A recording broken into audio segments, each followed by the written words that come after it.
വിശന്നിരിക്കുകയാണെന്നുണ്ടെങ്കിൽ അത് നമ്മുടെ കേൾവിനെ മോശമാക്കും. ഭയങ്കര സ്ട്രെയിഞ്ച് ആയിട്ട് തോന്നില്ലേ? വിശന്നിരിക്കുകയാണെങ്കിൽ കേൾവിനെ ബാധിക്കുമെന്നോ? ഇവൻ ആരപ്പാ? ബട്ട് എൻ്റെ അടുത്തൊരു മിനിയേഴ്സ് പേഷ്യൻ്റ്, മിനിയേഴ്സ് എന്താണെന്ന് ഞാൻ പറഞ്ഞുതരാം. ആ ഒരു പേഷ്യൻ്റിൻ്റെ അടുത്ത് പറഞ്ഞ കംപ്ലൈൻ്റ് ആണ്, നിങ്ങളെ എനിക്ക് വിശക്കുമ്പോൾ ആ ഒരു ടൈമിൽ എനിക്ക് ഒട്ടും കേൾക്കാൻ പറ്റൂല. സോ ഇത് കേൾക്കുമ്പോൾ നിങ്ങൾക്കും സ്ട്രെയിഞ്ച് ആയിട്ട് തോന്നാം. പക്ഷേ ഇതിൻ്റെ പിറകിലുള്ള ആ ഒരു സയന്റിഫിക് എക്സ്പ്ലനേഷൻ എന്താണെന്ന് വെച്ചാൽ, ആദ്യം മിനിയേഴ്സ് ഡിസീസ്, അതായത് നമ്മുടെ ചെവിക്കകത്ത് ഒരു കുഞ്ഞൊരു ചേമ്പർ ഉണ്ട്.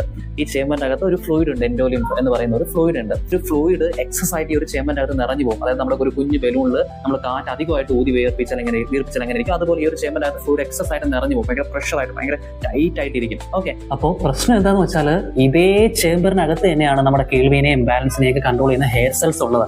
അപ്പോൾ ഒരു ഫ്ലൂയിഡ് ബിൽഡപ്പ് കാരണം ആ ഒരു ചേമ്പറിനകത്ത് എന്തെങ്കിലും പ്രഷർ വേരിയേഷൻ വരികയാണെന്നുണ്ടെങ്കിൽ ഓഫ് കോഴ്സ് അത് ആ ഹെയർ സെൽസിന്റെ ഫംഗ്ഷനിങ്ങിനെ അത് ബാധിക്കും. അതുകൊണ്ടാണ് മിനിയേഴ്സ് ഡിസീസ് ഉള്ള മിക്ക ആളുകൾക്കും കേൾവിക്കുറവും അല്ലെങ്കിൽ അതുപോലെ ബാലൻസിങ്ങിന്റെ ഇഷ്യൂയും അല്ലെങ്കിൽ ചെയ്യുന്ന ടിനൈറ്റസ്, മൂളക്കം കേൾക്കുന്ന പോലെ, അതൊക്കെ ഈ ഒരു മിനിയേഴ്സിന്റെ സൈഡ് ഭാഗമായിട്ട് തോന്നുന്ന ബുദ്ധിമുട്ടുകളാണ്. ബാക്ക് ടു ഞാൻ ആ പറഞ്ഞ ആ ഒരു വിശക്കുമ്പോൾ എന്താ നമ്മുടെ ബോഡിയിൽ സംഭവിക്കുന്നത്? നമ്മുടെ ബ്ലഡ് ഷുഗർ ലെവൽ ഡ്രോപ്പ് ആകും, ഇലക്ട്രോലൈറ്റ്സിന്റെ ലെവൽ ഡ്രോപ്പ് ആകും. അപ്പൊ ഈ ഒരു എൻഡോലിംബ് എന്ന് പറയുന്ന ആ ഒരു ഫ്ലൂയിഡിന് അവനൊരു പ്രശ്നമുണ്ട്.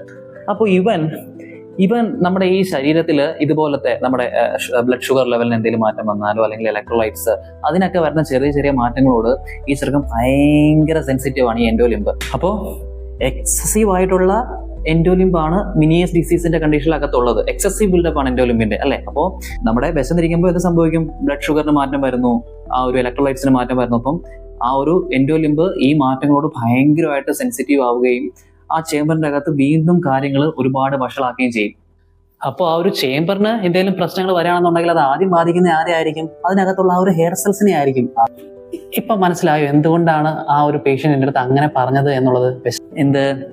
അദ്ദേഹത്തിന് വിശക്കുമ്പോഴാണ് കേൾവി ഭയങ്കര മോശമായിട്ട് തോന്നുന്നത്. എന്തുകൊണ്ട്? ഇദ്ദേഹത്തിന്റെ കാര്യത്തിൽ അദ്ദേഹത്തിന് മിനിയേഴ്സ് ഡിസീസ് ഉണ്ട്. ഇപ്പോൾ വിശക്കുമ്പോൾ നമ്മുടെ ബ്ലഡ് ഷുഗർ ലെവലിലൊക്കെ മാറ്റങ്ങൾ വരുന്നു. അപ്പോൾ ആ ചെവിക്കകത്തുള്ള എക്സസീവ് ആയിട്ടുള്ള എൻഡോലിംബ് ഈ ഒരു മാറ്റങ്ങളോട് ഭയങ്കരമായിട്ട് സെൻസിറ്റീവ് ആകുന്നു. ആ ഒരു ചേമ്പറിനകത്ത് ഒരുപാട് പ്രശ്നങ്ങൾ ഉണ്ടാക്കുന്നു. അപ്പോൾ ആ ഒരു ചേമ്പറിനകത്ത് പ്രശ്നം വരുമ്പോൾ അതിനോട് അടുത്ത് നിൽക്കുന്ന നമ്മുടെ കേൾവിനെയും ബാലൻസിനെയൊക്കെ കൺട്രോൾ ചെയ്യുന്ന ഹെയർ സെൽസിന് പ്രശ്നങ്ങൾ വരുന്നു. അപ്പോൾ ആ ഒരു ടൈമിൽ വിശക്കുമ്പോൾ പുള്ളിക്ക് ഒട്ടും കേൾക്കാൻ പറ്റാത്തൊരു ബുദ്ധിമുട്ട് ഫീൽ ചെയ്യുന്നു. മനസ്സിലായോ? നമ്മുടെ ശരീരം എന്ന് പറയുന്നത് ഇതുപോലത്തെ സ്മോൾ കണക്ഷൻസ് ആണ്. Stay healthy.